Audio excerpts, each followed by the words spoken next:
This podcast is solely for the attention of institutional, professional, qualified, or sophisticated investors and distributors. Hi everyone, today we're going to talk about maritime transport, cargo ships, containers, ports, and more specifically port congestion. And we'll see that these are crucial elements in international trade. And we'll see how all of this encountered significant difficulties over the past 2 years, and how all of this has disrupted supply chains and exacerbated inflationary pressures.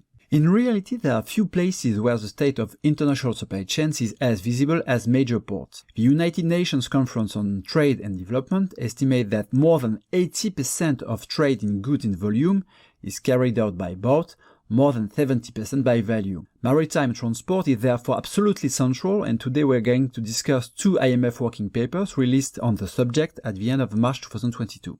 In the first of these working papers, IMF economists used a database that lists the trips of virtually all cargo ships in the world in recent years, and just like airplanes with their transponders, almost all cargo ships periodically emit a signal, in particular to avoid collisions, and these signals can be collected by receivers on land or by commercial satellites, which can make it possible to follow a large part of trade flows in real time. The IMF economists focused on cargo ships carrying manufactured goods and excluded from the analysis leisure boats and cargo ships carrying raw commodities. They also excluded boats whose original port and destination port are in the same country to focus on international trade relations. So what did they observe?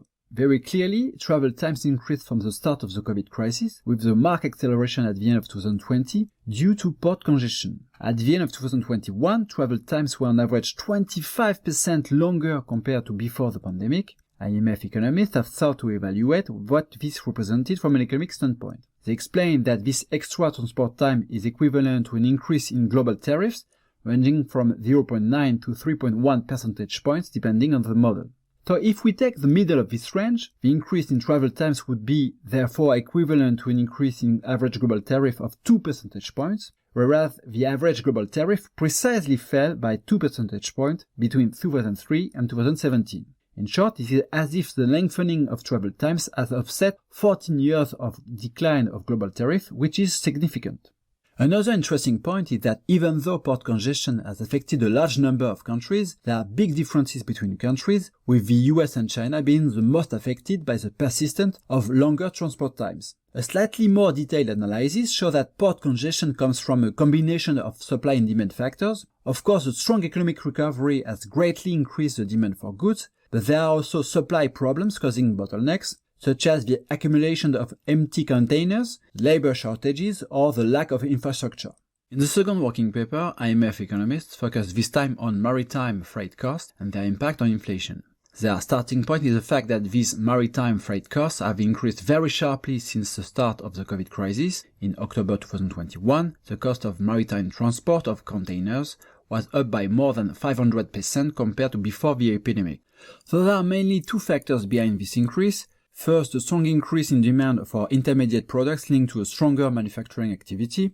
Then the fact that the capacities were constrained by the logistical difficulties that we have just mentioned. For example, there is the fact that delays in delivery can lead to the payment of penalties. Here, IMF economists have tried to determine the impact on inflation, which is necessarily significant when we know that imports of goods often represent 30, 40 or 50% of GDP depending on the country. These researchers worked on a sample of 46 countries between February 1992 and December 2021 and measured how an increase in maritime freight costs impacted domestic inflation, all other things being equal.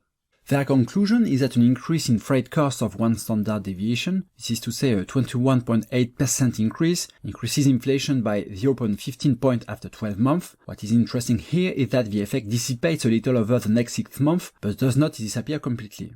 The authors also note that the effects are stronger in emerging countries than in developed countries, and that there is a similar effect on underlying inflation, even if it is a bit weaker than for total inflation. In the end, the 500% increase in maritime freight costs observed during the COVID crisis has probably added several points of inflation in large areas.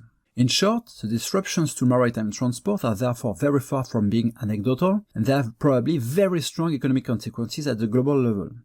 And this is clearly an element to be taken into account to fully understand the recent acceleration of inflation. Thank you for listening and talk to you soon. All comments and analysis reflect CPR AM views on market conditions and its evolution, according to information known at the time. As a result of the simplified nature of the information contained in this document, that information is necessarily partial and incomplete.